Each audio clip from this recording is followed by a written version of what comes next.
This video covers day 4 of solids and it is on spheres.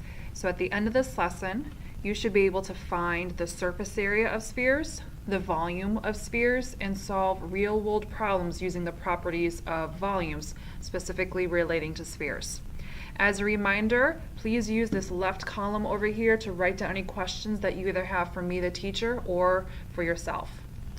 So, on to the lesson. We are talking about spheres, and there's two formulas that you have to learn. One is the surface area, the second is the volume. Now, if you notice, you do not have any lateral area formula for spheres. So spheres do not have a lateral area.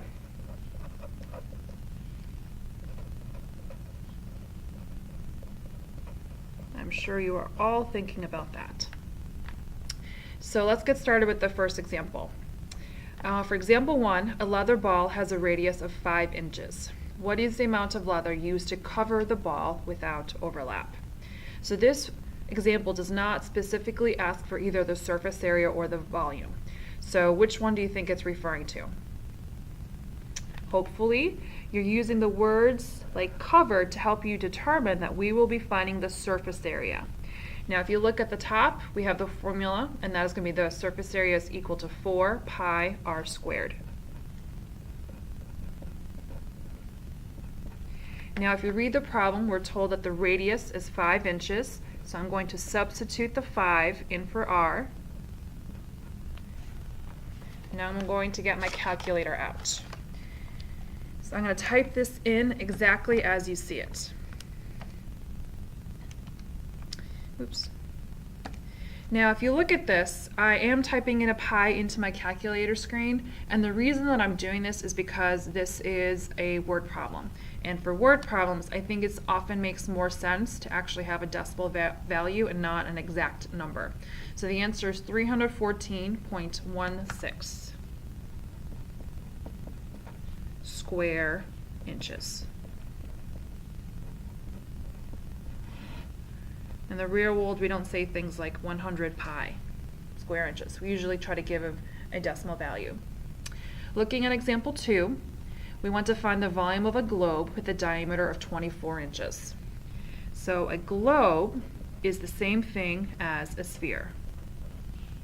Now it does specifically say volume, so I'm going to write down the volume formula, and that's 4/3 pi r cubed. Now if you look at this word problem here, we're given the diameter, and the diameter is 24 inches. So if the diameter is 24 inches, how much is the radius? And yes, it is exactly half, so it's 12. So I'm going to come back over here to the volume formula. We're going to have 4/3 pi times 12 to the third power. So 12 to the third power means 12 times 12 times 12. But I'm going to type it in exactly as I see it. Actually, I'm not. I'm going to make sure you recognize it does say leave it in terms of pi. So I'm going to write everything except the pi. So 4/3 times 12. This symbol on the calculator allows me to raise it to a power, so to the third power. I'll type that in, and we get 2,304. It does say leave in terms of pi, so I'm just going to put a pi at the end. And this is going to be cubic inches because we're now talking about volume. Looking at the last example, it says find the surface area of a sphere with the volume of 972 pi. Now this is a two-part problem. They didn't give us a radius, they gave us a volume. So I'm going to start with the volume because this is what we're given. So if you guys remember proofs, we always started with the givens. So I'm going to write down the formula. So 4/3 pi r cubed. Now this 972 pi, where do you think it's going to go? Because it's the volume, I'm going to replace the v with this value. So 972 pi is equal to 4/3 pi r cubed. The first thing I'm going to do is I'm going to get rid of those two pi's. I'm going to divide both sides by pi, and they're gone. So now I have 972 is equal to 4/3 radius cubed. Now, I happen to like fractions, but not everyone does.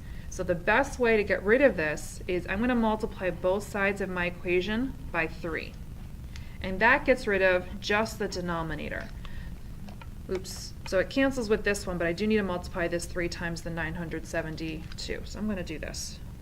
Write this bigger, cancel it out on this side. So 3 times 972 is 2,916. So now we have 2,916 is equal to 4 radius cubed. Any ideas what we're going to do from here? We're going to divide that value by 4. So now we have 729 is equal to radius cubed. Now, the reason why I have you guys do this problem is because I want you to know how to solve this on the calculator. So I'm going to clear my calculator screen. And this is much easier if you have a graphing calculator. If you don't, you're probably going to have to ask me how to approach this. So I'm going to press Math. And the third option down is actually what I want. So if you guys remember how sometimes we will square root both sides, because this is a cube, we're going to cube root both sides. So I want the cubed root of 729. And that's going to be 9.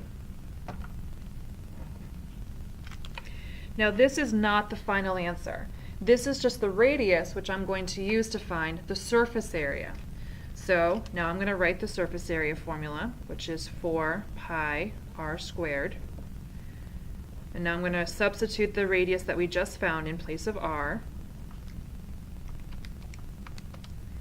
And I am going to leave this answer in terms of pi because we were given a value in terms of pi.